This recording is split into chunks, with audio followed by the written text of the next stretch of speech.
How's it going, everyone? This is Jason Navarro. You're listening to Tongues Out Podcast. And let's just jump right into today's subject where we just talk more about nothing to do with the presidential election because we all know how that's going to go for the next week. There's absolutely no sense in stressing out or talking about it. And even then, I don't know why I said presidential election because it is election day because we need to stop putting so much relevance and importance behind um, presidents. But on that note, there's something that I found very interesting. So every state. So let's talk about some big things that some states passed, and the two that hit me the most that I would love to talk about is, and we're talking about amendments that were passed by state legislation. This has nothing to do with my state of Nevada.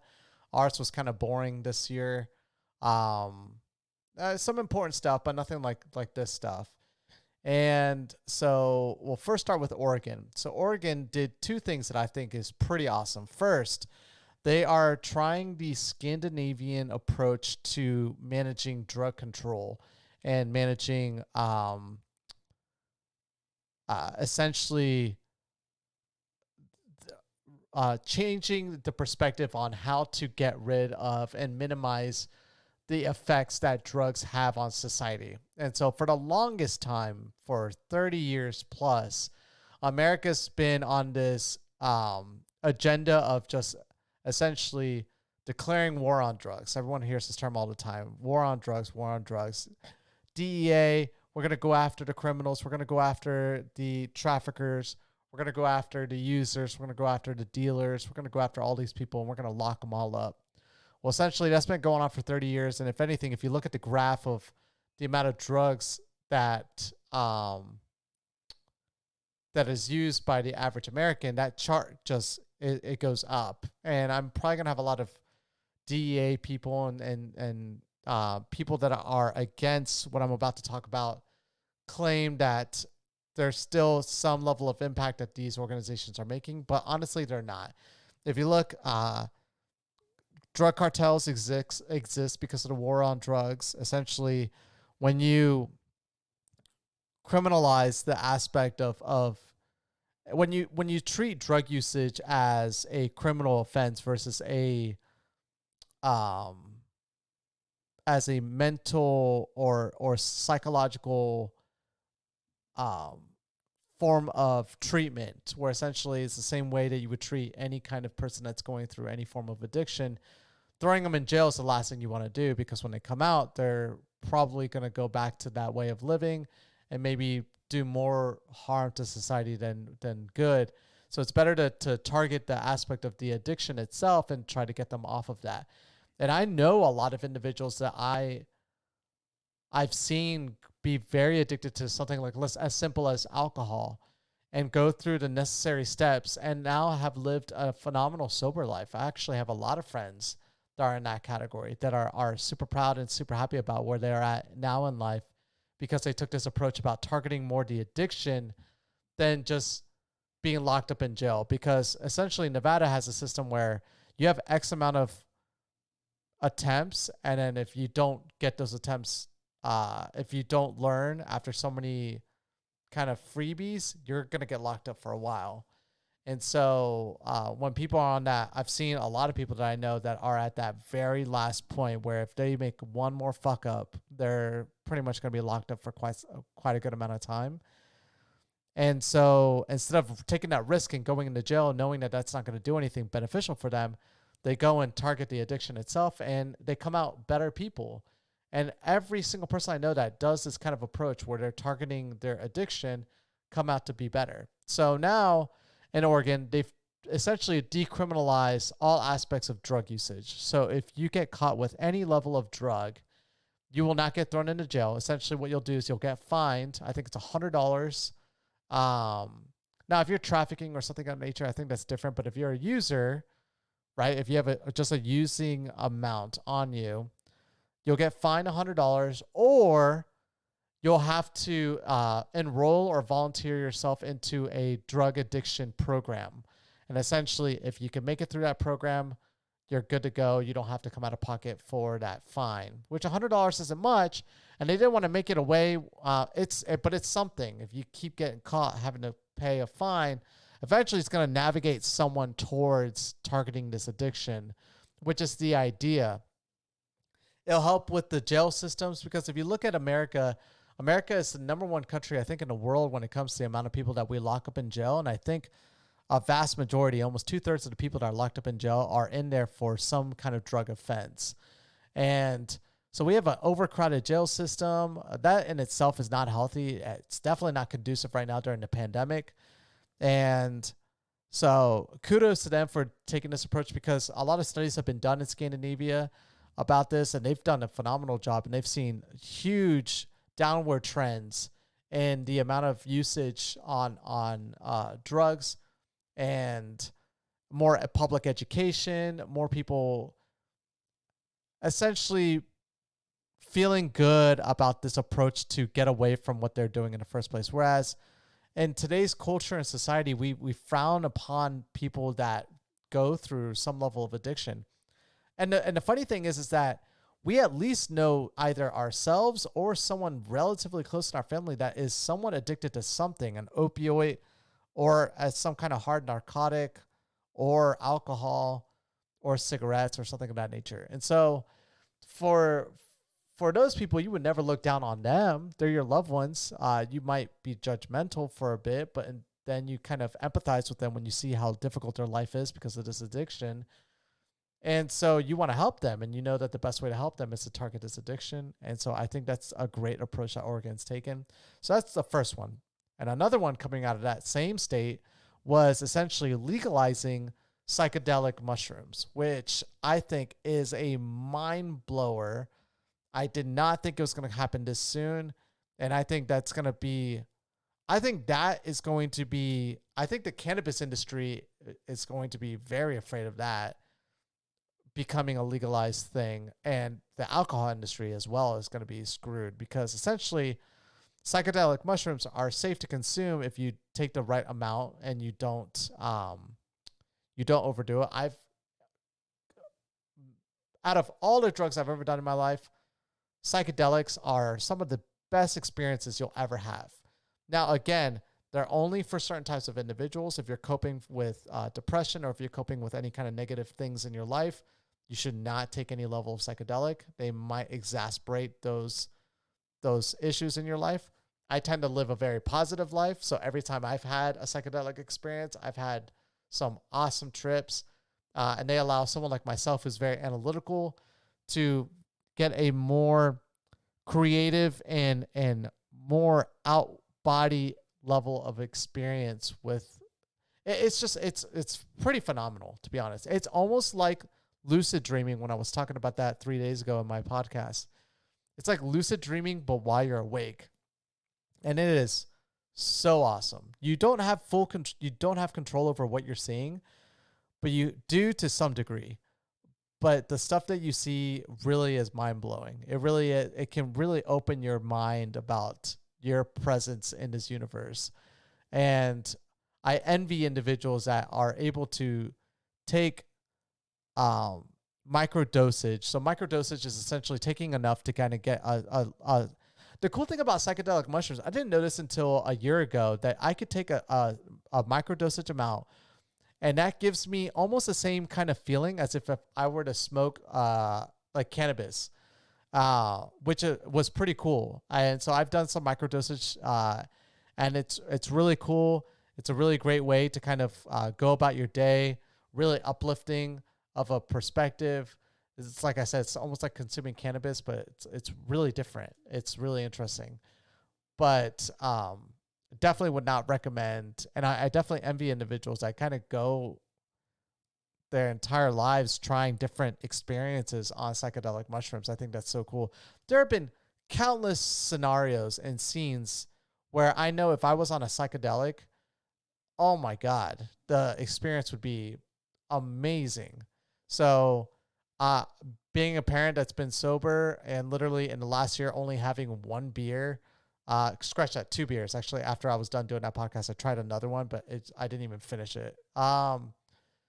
but which is just crazy for me. But if I ever find an opportunity where I'm comfortable, my daughter's asleep, I know that I'm not going to be needed. I'm not going to need to be aware for a good 6 hours at night. Sign me up. I'm definitely going to go back into doing them. I really think they're awesome, and a round of applause to Oregon for doing that. I think that's awesome, super great. And then the second part of this podcast, I want to talk about my home state of Florida. Florida, I have many things to say about you. Most of the time, they're not positive. You'll have to excuse that. It's just from my personal perspective. I don't think the state really understands their presence and the difficulties that the average person living there is dealing with. And they think that one way of, well, we're not going to talk about that. We're not going to talk politics. One of the amendments that Florida passed that I did not think would ever pass in a state like Florida, definitely not in a million years, was they passed an amendment increasing minimum wage from, I believe it was like $8.25 an hour to $15 an hour. Essentially, starting next year, it's going to go to $10, and then every year after that until 2026, it's going to increase by $1, going up to $15 by 2026. And then after that, the rate will move depending on the level of inflation.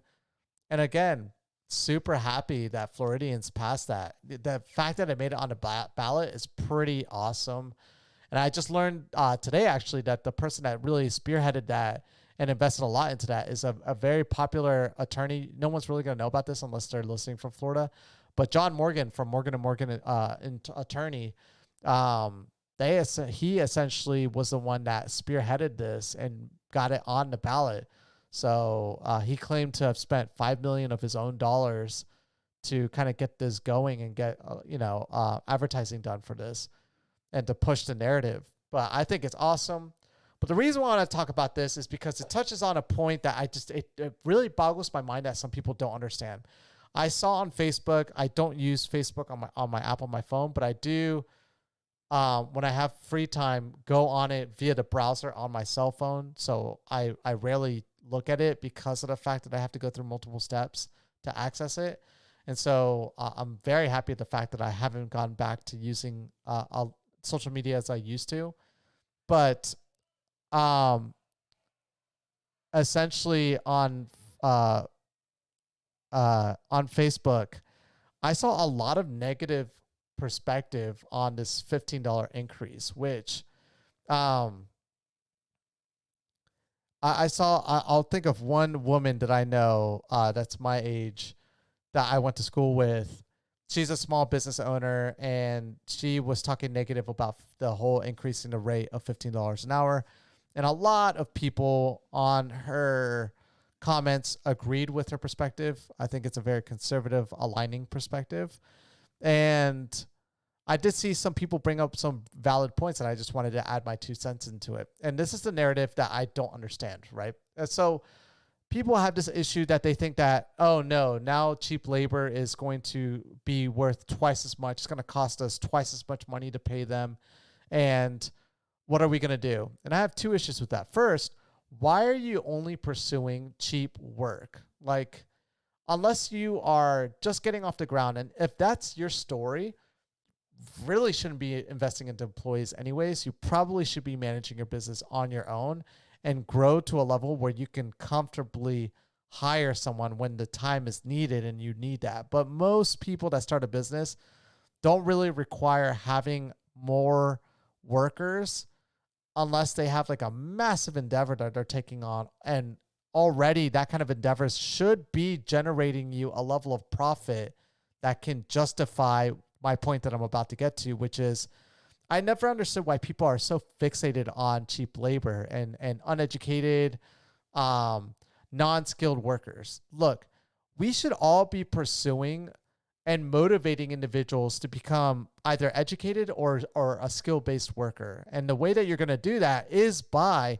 increasing minimum wage, because what this is going to do is now it's going to force companies to look at their worker.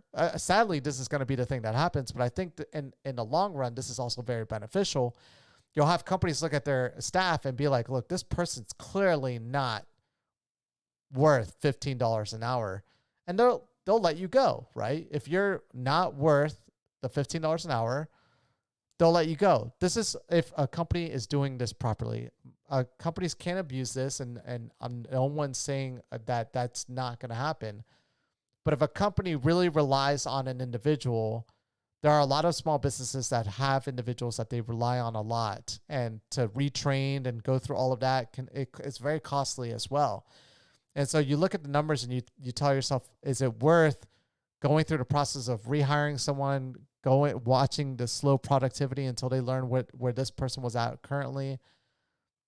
And you weigh those options, right? That's what you should do as a business owner or a boss or a manager, is weigh those options. And if clearly this individual's not worth it, even after the fact, and you know that the risk that you're going to take with hiring a new person to fill that spot, that they'll be more productive or worth $15 an hour at least, then yeah, you'll let that person go. And then what you're doing is essentially when you let that person go, they're going to get let go from many organizations until they finally realize, I need to specialize and become a better worker.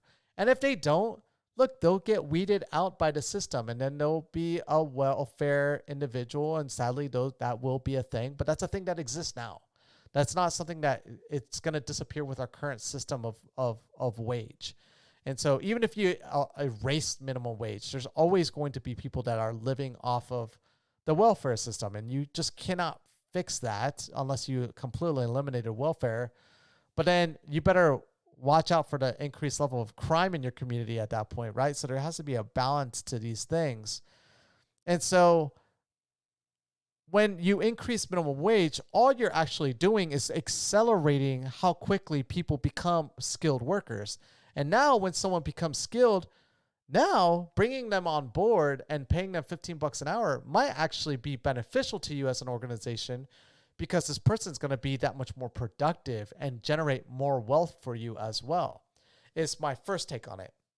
My second take on this is the fact that I never understood when businesses talk about, look, when you have to pay other people livable wages, like $15 an hour,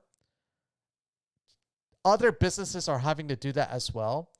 And the issue that we have in society, I looked at the statistic. I had to verify it to make sure that before I brought this up, I wanted to make sure the numbers. Over the course of the last 30 years, right, America has been on a trajectory where if you look at the income thresholds of the average household, you have your low class, middle class, and upper to high class. High class is like the one percenters. Upper class is like your almost theirs to high class. Your middle class, everyone knows what that is. Essentially, most of the people listening to this are probably middle class. And then the people at the very bottom, the low class. Or that's not the term I'm looking for. It's not low class. Is it low class? It might be. That doesn't sound right. That sounds horrible. Essentially, individuals that just are making less than $35,000 a year are in that bottom threshold, right? And so you have the bottom end of the spectrum, you have the middle, you have the upper, and then you have the high.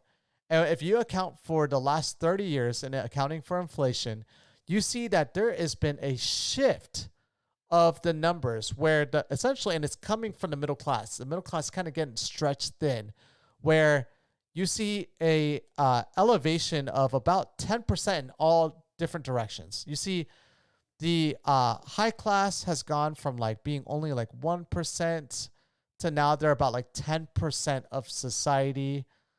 You see the upper class go from like, I think the number was like from like 15% to like now they're about sitting on 25%.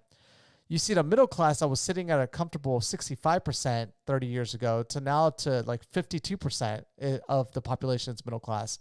And then you see the lower income individuals, you saw that they were sitting at around 15%. Now they're accounting for about 23%.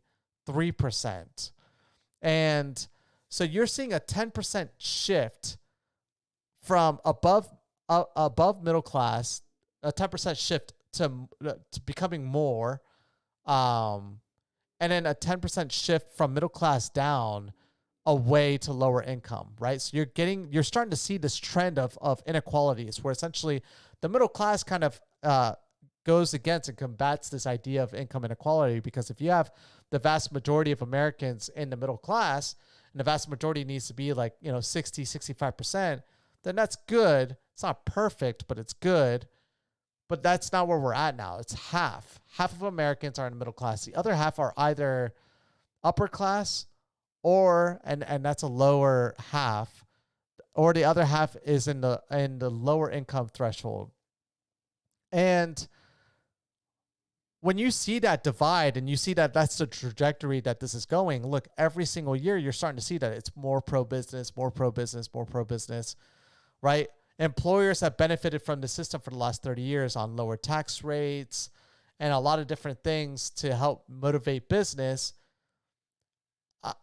The 2 points I'm about to make on this secondary note, sorry, so this will be like 1, 2, and then A, B of the two, right? My A first is employers have benefited for the last 30 years on a system benefiting businesses. And you could argue even longer than that, technically. You would probably argue since the 1940s or 1960s, it's been like that. So over 50 years. But let's just say the last 30 years, right? We need to give back. We need to kind of give back to the workers, right? People have benefited from the system long enough. They need to start giving back. If you just got into it at the end, I'm sorry, you figured it out now. That sucks for you. But the system needs to shift. Just like it sucked for the workers, and it's been sucking for the workers up to this point, and it sucked for those individuals that saw that paradigm shift.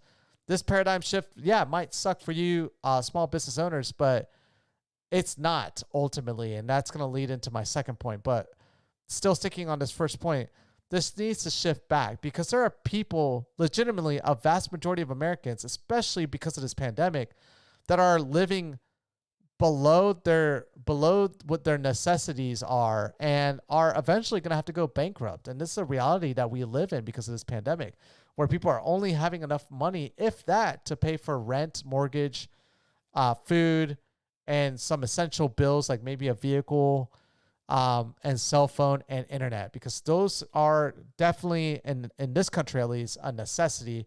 Public transportation is atrocious in a majority of the country, and you can't get a job without the internet. I mean, most jobs require you to do your resumes online.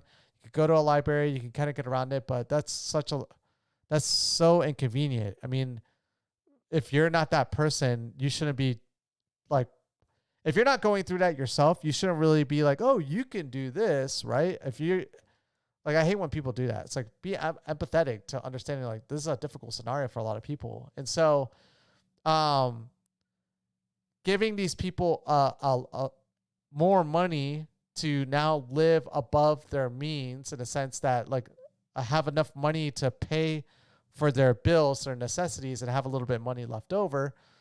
You know what that little bit of money left over is going to do? And that's going to go to my B point on the secondary point, is that little bit money that's left over now is going to come back to you, the business owner, where essentially your foot traffic that you had initially was good. Maybe you'll argue it was good, but it can always get better, right? You could always have more consumers buying your products. You could have more consumers using your services.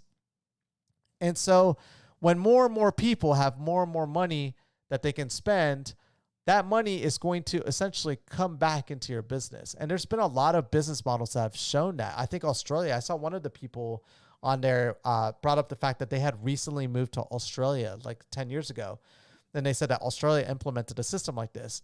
And a lot of people were hesitant at the time. A lot of small businesses and business owners were really upset about it. But then they've seen an upward trend of income generated in the economy out there. And that's because more and more people have more money to pump into the system, right? And then you get these people out of shitty situations that kind of perpetuates crime, drugs, all the stigmas that we don't need in society, right? I mean, who wants to feel unsafe when they leave their house? No one wants that. But the more and more that we do this inequality, eventually that's what's going to happen. You could just look at other countries to see what happens when you do that. And so this ultimately is beneficial in all aspects. Look, am I saying an increase in minimum wage is going to minimize your crime in your area and be the need all be all for your area? No, I'm not saying that at all. I'm just saying, instead of thinking about how it's affecting me, think about how it's affecting the system in general, and how that system that you're also a part of is going to benefit from that as well. If a lot of people have arguments against this, please, I would love to see it. Some arguments are like the cost of living is going to go up and it's just going to follow that increase in minimum wage. So you're not really going to see that much of a benefit.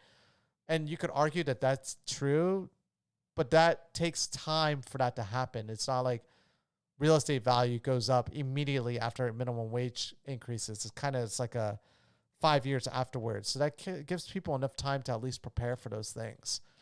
But, and that's why hopefully the system increases with inflation as well after the $15. But those are my 2 cents I wanted to talk about today. A lot of great amendments that were passed all over.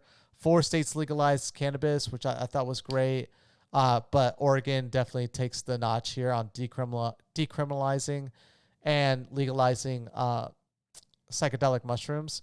And then Florida, good job on the $15 an hour. Did not see that happening. I mean, Nevada doesn't even have that. Nevada's a liberal state compared to Florida. So yeah, that's one of very few compliments to my home state, but I always like to be surprised. But anyways, thank you guys so much for listening to today's podcast, and I'll catch you guys all mañana. Peace.